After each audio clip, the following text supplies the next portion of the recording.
Bad news relating to all of this for UConn, where they plan to cut 4 athletic teams.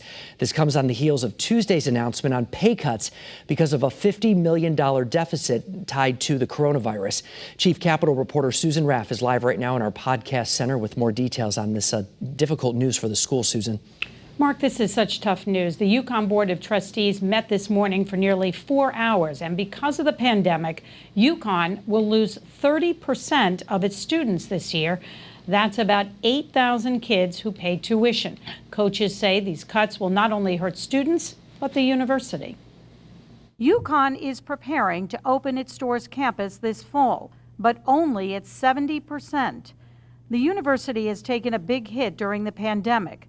They gave back $30 million in housing and other fees because the campus was pretty much closed.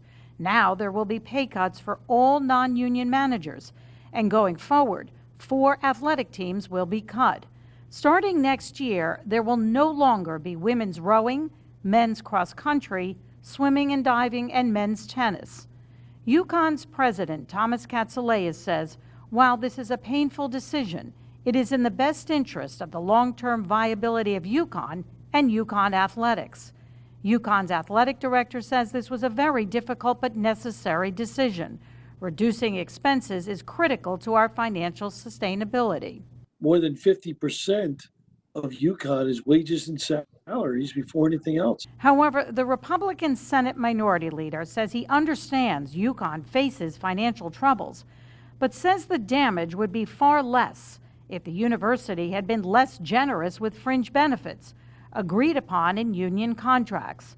UConn's foundation also has an endowment close to $500 million. UConn says most of the donations are restricted for specific purposes, such as scholarships or research.